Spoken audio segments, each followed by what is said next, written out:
the ocean is quiet here, but it is not empty. Half a billion years ago, sunlight barely reached the seafloor, and yet life was already experimenting, testing forms, structures, and strategies that will never appear again. The water carries fine sediment that has been disturbed by movement. Something passes through the dimness, not gliding like a fish, not crawling like a worm, but slicing forward with deliberate force.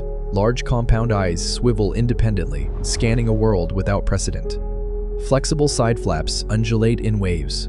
Beneath the head, a circular mouth opens, lined, not with teeth as we know them, but with hardened plates arranged like a living trap. This is not a prototype. It is not a mistake. It is not an early, clumsy attempt at something better. It is already complete. Anomalocaris does not resemble the future. It does not fit neatly into the past. It exists in a moment when evolution is not yet constrained by familiar rules, when animal life is rapidly diversifying into forms that feel almost unreal by modern standards. This is the Cambrian oceans and ecosystem, without fish, without reefs, without predators, as we understand them. And yet, something here is already hunting. For decades, scientists have struggled to understand what they are even looking at.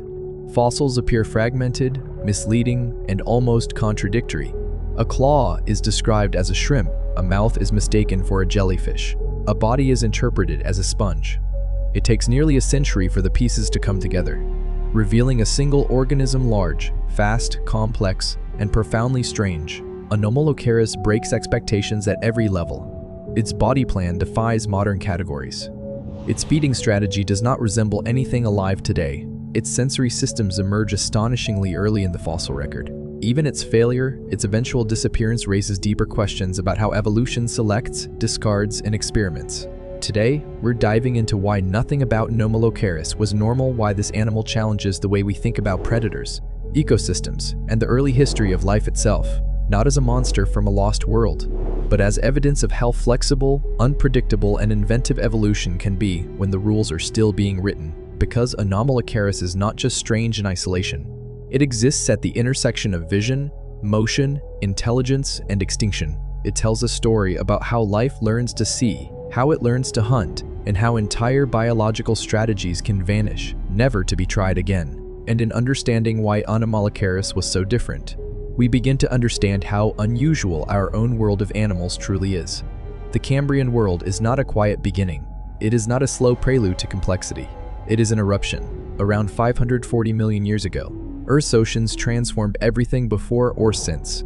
For billions of years, life has remained mostly microscopic, simple, and constrained. Then, in a geologically brief span of time, bodies appear, real bodies, with symmetry, limbs, eyes, armor, and movement. The seafloor, once dominated by microbial mats and soft sediments, becomes a landscape shaped by animals that burrow, crawl, swim, and hunt. But this is not the ocean we recognize. There are no fish, no sharks, no coral reefs, no whales, no crabs, no octopuses. The basic categories that structure modern marine life do not yet exist. Instead, the Cambrian seas are populated by unfamiliar lineages, many of them short-lived, whose body plans feel experimental, provisional, and sometimes unsettling. Evolution is not refining old designs here. It was invented from scratch.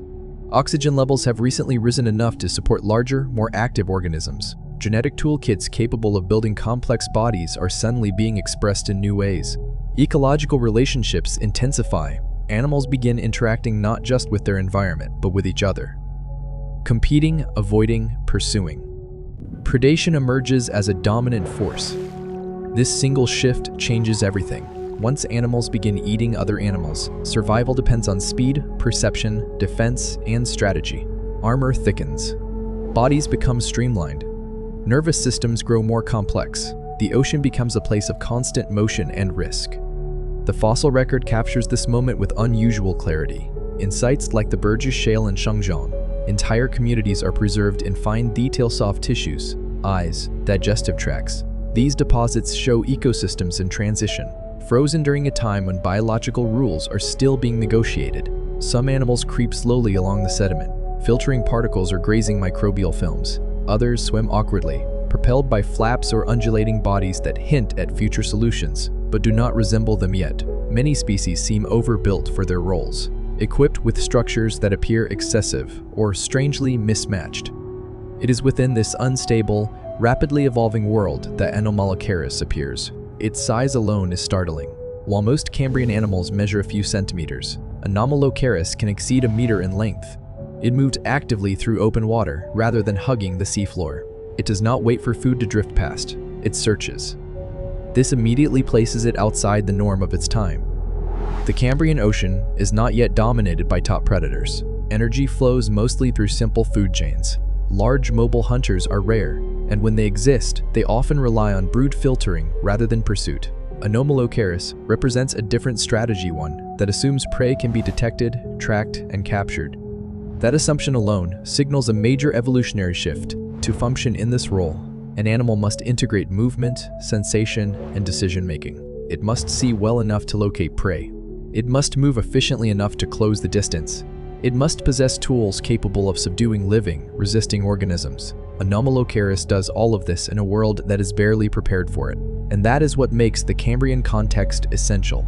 Anomalocaris is not strange simply because of how it looks. It is strange because of when it exists, emerging at a moment when life is still discovering what an animal can be. In the chapters ahead, that context becomes critical, because Anomalocaris is not an isolated anomaly. It is a response to a rapidly changing world and a glimpse into evolutionary paths that will be explored once, briefly, and then abandoned forever. Anomalocaris enters the Cambrian oceans before the stage seems ready for it. At this point in Earth's history, most animals live close to the seafloor. They crawl, burrow, or drift. Their movements are slow, their behaviors simple. Many feed by filtering particles from the water or scraping microbial layers from sediment. Even the largest animals tend to rely on passive strategies, letting food come to them rather than actively pursuing it. Active predation, as a dominant lifestyle, is still rare, yet Anomalocaris does not behave like a tentative experiment. It swims freely through open water, propelled by lateral flaps that generate smooth, controlled motion. This is not the awkward paddling of a transitional form. It is efficient, directional, and deliberate. The animal is built to move with purpose, not to drift. What makes this especially unusual is the ecological mismatch. In a world where few animals are fast, heavily defended, or behaviorally complex, a large pursuit predator seems almost unnecessary. There is no established arms race, yet no long history of predators forcing prey to evolve speed, armor, or evasion. And yet, Anomalocaris arrives fully equipped for exactly that role. Its presence likely changes the environment the moment it appears. Suddenly, size matters. Visibility matters. Reaction time matters. Animals that once survived by being inconspicuous or stationary are now exposed. Even if Anomalocaris is not overwhelmingly successful as a hunter, the mere existence of a large mobile predator reshapes selection pressures around it. This is how evolutionary cascades begin. Anomalocaris does not just exploit an existing niche, it creates one. Prey species respond not only by hardening their shells or altering their shapes, but also by changing their behavior. Burrowing becomes deeper. Spines become more pronounced. Body plans flatten or curl in ways that make grasping more difficult. In this sense, Anomalocaris behaves like a future predator trapped in a primitive world. Its size reinforces this imbalance. Growing over a meter long, it dwarfs most of its contemporaries. Energy demands at this scale require reliable access to food. Yet the Cambrian ecosystem is still inefficient at supporting large consumers. This raises an uncomfortable question. How does such an animal sustain itself? The answer appears to be flexibility. Evidence suggests that Anomalocaris may not rely on a single feeding strategy. Instead, it likely exploits multiple prey types, shifting between hunting soft-bodied animals and scavenging when opportunities arise. This adaptability may be precisely what allows it to exist at all, but adaptability has limits. As more predators emerge and ecosystems grow more complex, specialization begins to matter. Later predators refine their tools, jaws become stronger, teeth sharper, behaviors more precise. Anomalocaris, despite its early advantages, carries a design that cannot easily be upgraded. Its success is tied to a brief window in evolutionary time. This makes Anomalocaris unsettling in a subtle way. It is not a stepping stone toward modern predators. It is a fully formed solution to a problem that soon changes. And when the problem changes, the solution no longer fits. Anomalocaris is not early because it is simple. It is early because it belongs to a moment when evolution is willing to try almost anything before the cost of being different becomes too high. Anomalocaris is not built from familiar parts. At first glance, its body seems almost modular, as though different solutions to different problems have been assembled into a single organism without concern for future compatibility. There is no rigid skeleton, no backbone, no jointed limbs in the modern sense. Instead, the body is soft, segmented and flexible, designed for a world where speed and maneuverability matter more than strength.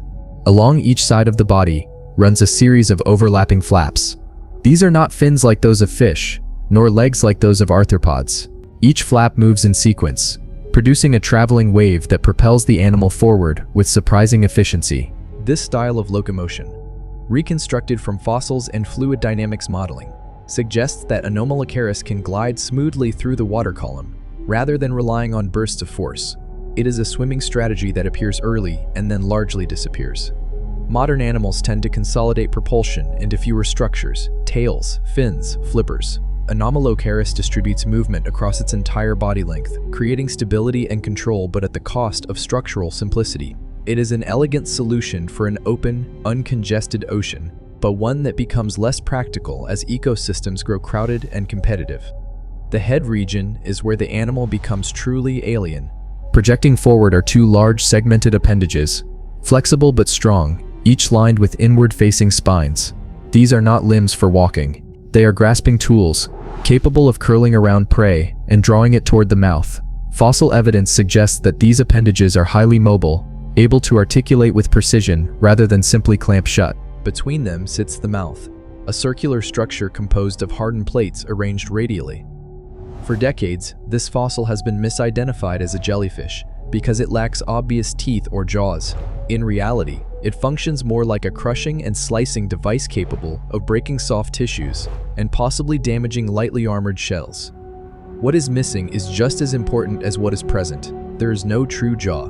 No teeth are anchored in bone. No grinding surfaces that allow for efficient processing of hard food. This limits what Anomalocaris can eat and how it can eat it. The animal can grasp, tear, and manipulate prey, but it cannot easily crush heavily mineralized shells as later predators will. This places Anomalocaris in an evolutionary middle ground. It is more advanced than passive filter feeders, but less specialized than future hunters. Its anatomy reflects a moment when evolution has solved the problem of capturing prey, but not yet the problem of processing it efficiently. The body itself reinforces this transitional nature. Without a rigid exoskeleton, Anomalocaris remains vulnerable to damage. Injuries cannot be easily repaired. Growth requires periodic molting or restructuring, processes that carry risk. As prey species develop thicker armor, this soft-bodied predator faces increasing challenges, and yet nothing about this body is accidental. Every feature reflects a trade-off shaped by the Cambrian environment and ocean, where space is open, prey is abundant but poorly defended, and evolutionary competition has not yet narrowed the field. Anomalocaris is not poorly designed. It is precisely designed for a world that will not last. Its body is a snapshot of evolutionary possibility 1 that works, briefly, before the rules change and different solutions take over. Before Anomalocaris learns to hunt, the world must first become visible. Vision is not an inevitable feature of life. For most of Earth's history, organisms have survived without it. They sense chemicals, vibrations, light, and dark but not images. The Cambrian period marks a turning point, when eyes begin to appear not as simple light-sensitive patches, but as true organs capable of forming pictures of the environment. Anomalocaris emerges at the forefront of this transformation. Fossil evidence reveals that its eyes are large, stalked, and compound, constructed from thousands of individual lenses packed together. In some specimens, these eyes contain more visual units than those of many modern arthropods. This level of complexity appears astonishingly early in the history of animals, but these eyes are not decorative. They are functional, powerful, and expensive. Vision demands energy. It requires neural processing, coordination, and behavioral integration. An animal that sees must also interpret what it sees and respond appropriately. This implies that Anomalocaris possesses a nervous system capable of handling real-time sensory input, something that few animals of its time can manage. The implications ripple outward. Once an animal can see clearly, the environment changes. Prey is no longer just a source of chemical cues or accidental contact. It becomes a moving target. Shape, contrast, and motion suddenly matter. For prey species, visibility becomes a liability. Survival now depends on camouflage, armor, speed, or the ability to disappear into sediment. This escalation likely unfolds rapidly. As visual predators like Anomalocaris spread through Cambrian ecosystems, selective pressure favors animals that can hide or deceive the eye. Spines break up outlines, body plans flatten against the seafloor, burrowing behaviors intensify. Even simple changes in pigmentation or texture can mean the difference between detection and survival. In this way, Anomalocaris may help drive what scientists call the visual arms race. But there is a deeper consequence. Vision reshapes behavior itself. An animal that sees can choose when to attack, when to retreat, and when to conserve energy. Hunting becomes strategic rather than opportunistic. This marks a profound shift in how animals interact with their world. Yet even here, Anomalocaris occupies a strange position. Its eyes are advanced, but the rest of the ecosystem is not yet optimized for visual combat. Prey animals are still evolving responses. The environment lacks complex structures like reefs that provide visual cover. In open water, visibility favors the hunter. This advantage, however, is temporary. As more animals evolve vision, both predators and prey, the cost of being visible increases. Speed must increase. Processing must improve. Specialized brain regions emerge. Later lineages refine these systems, integrating vision with jaws, limbs, and social behavior.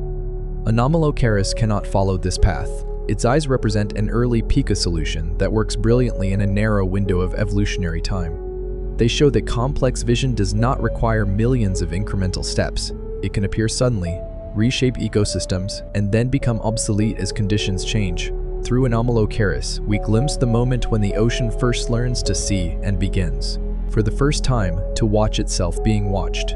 Anomalocaris does not eat the way later predators will. Its feeding strategy sits in an evolutionary gap effective enough to dominate its moment, yet fundamentally incompatible with what comes next. This is not because it is poorly adapted, but because it solves a problem that evolution soon redefines. The process begins with the frontal appendages. These long, segmented limbs curve inward, spines lining their inner edges like the ribs of a cage. When prey is detected, the appendages sweep forward, closing around the target and drawing it inward. This motion is controlled, not violent, more like capture than impact. What happens next reveals the limits of the design. The prey is passed to the mouth, a circular structure made of overlapping, hardened plates arranged radially. Unlike jaws, which close from above and below, this mouth constricts from all sides. It can grip, tear, and manipulate soft tissue, but it struggles with resistance. For a long time, this has led to confusion. Early interpretations suggest Anomalocaris preys on heavily armored trilobites, crushing their shells. But closer examination of fossils tells a different story. Trilobite shells rarely show damage consistent with this feeding mechanism. Many remain intact even in environments where Anomalocaris is abundant. Instead, evidence increasingly points towards soft-bodied prey. Worms, small arthropods, and other lightly defended animals would be far easier to process. These organisms are common in Cambrian ecosystems, abundant and energy-rich. For such prey, Anomalocaris' grasping appendages and radial mouth are more than sufficient. This matters because it reveals something deeper. Anomalocaris is not built for escalation. As prey species begin to develop thicker shells and stronger defenses, predators must respond with greater force. True jaws, teeth anchored in bone, musculature capable of crushing mineralized tissue. This is the path taken by later arthropods and early vertebrates. Anomalocaris cannot follow. Its mouth cannot easily be reinforced without losing flexibility. Its appendages cannot generate the focus force needed to break advanced armor. The feeding strategy is effective only as long as the prey remains relatively soft and vulnerable. This creates an evolutionary ceiling. For a time, Anomalocaris sits at the top of its food web. But as ecosystems mature, specialization begins to outcompete generalism. Predators with jaws gain access to new food sources. They become faster at processing prey and more efficient at extracting energy. Anomalocaris is left behind, not suddenly, but inevitably. What makes this especially striking is that the strategy never reappears. No later lineage adopts this exact combination of grasping appendages and radial mouth as a dominant feeding system. It is not refined. It is not inherited. It vanishes. This absence is not an accident of preservation. It is an evolutionary verdict. Anomalocaris represents a feeding strategy that works only under a specific set of conditions. Conditions that exist briefly, then disappear. Its success is real but narrow. Its design is powerful, but fragile in the face of change. In this way, Anomalocaris teaches a quiet lesson about evolution. Not all effective solutions are lasting ones. Some are answers to questions that nature will never ask again. Anomalocaris does not vanish in a moment of catastrophe. There is no single boundary in the fossil record that marks its end, no sudden collapse of oceans, no clear extinction event that erases it overnight. Instead, its disappearance unfolds gradually, almost quietly, as the world around it becomes less accommodating to its way of life. As the Cambrian period progresses, ecosystems grow more crowded and more structured. Animal communities diversify. New predators appear, equipped with increasingly specialized tools. Jaws evolve, true jaws capable of generating immense force and processing hard, mineralized prey. Defensive strategies escalate in parallel. Shells thicken, exoskeletons harden, spines become more elaborate. The rules of survival shift. In this changing environment, Anomalocaris finds itself increasingly constrained. Its size, once an advantage, becomes costly. Maintaining a large, soft body demands energy, and the prey that can efficiently supply that energy becomes harder to access. Soft-bodied organisms decline in relative abundance as armored forms become more common. Competition intensifies.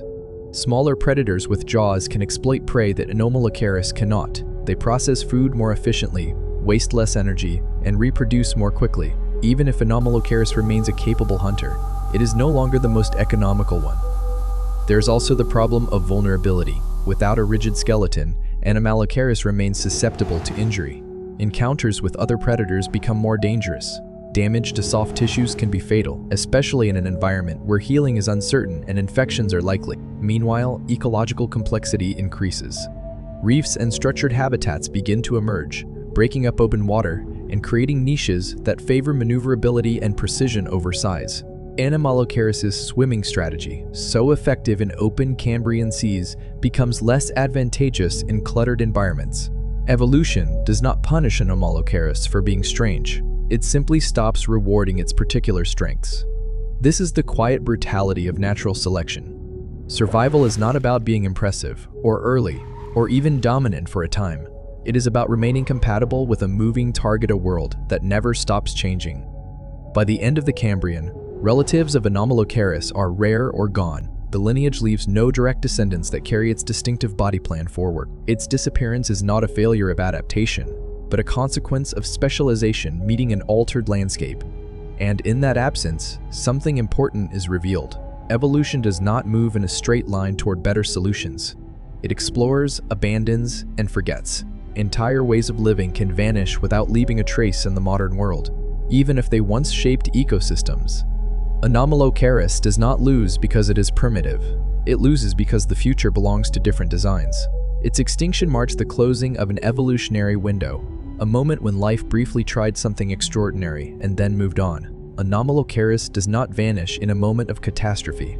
There is no single boundary in the fossil record that marks its end, no sudden collapse of oceans, no clear extinction event that erases it overnight. Instead, its disappearance unfolds gradually, almost quietly, as the world around it becomes less accommodating to its way of life. As the Cambrian period progresses, ecosystems grow more crowded and more structured. Animal communities diversify. New predators appear, equipped with increasingly specialized tools. Jaws evolve, true jaws, capable of generating immense force and processing hard, mineralized prey. Defensive strategies escalate in parallel. Shells thicken. Exoskeletons harden. Spines become more elaborate. The rules of survival shift. In this changing environment, Anomalocaris finds itself increasingly constrained. Its size, once an advantage, becomes costly. Maintaining a large, soft body demands energy, and the prey that can efficiently supply that energy becomes harder to access. Soft-bodied organisms decline in relative abundance as armored forms become more common. Competition intensifies. Smaller predators with jaws can exploit prey that Anomalocaris cannot. They process food more efficiently, waste less energy, and reproduce more quickly. Even if Anomalocaris remains a capable hunter, it is no longer the most economical one. There is also the problem of vulnerability. Without a rigid skeleton, Anomalocaris remains susceptible to injury. Encounters with other predators become more dangerous. Damage to soft tissues can be fatal, especially in an environment where healing is uncertain and infections are likely. Meanwhile, ecological complexity increases. reefs and structured habitats begin to emerge, breaking up open water and creating niches that favor maneuverability and precision over size. Anomalocaris' swimming strategy, so effective in open Cambrian seas, becomes less advantageous in cluttered environments. Evolution does not punish Anomalocaris for being strange, it simply stops rewarding its particular strengths. This is the quiet brutality of natural selection. Survival is not about being impressive, or early, or even dominant for a time. It is about remaining compatible with a moving target, a world that never stops changing. By the end of the Cambrian, relatives of Anomalocaris are rare or gone. The lineage leaves no direct descendants that carry its distinctive body plan forward. Its disappearance is not a failure of adaptation, but a consequence of specialization meeting an altered landscape, and in that absence, something important is revealed.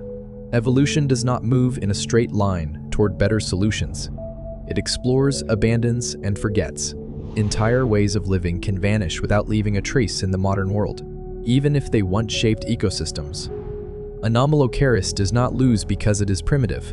It loses because the future belongs to different designs. Its extinction marks the closing of an evolutionary window, a moment when life briefly tried something extraordinary and then moved on.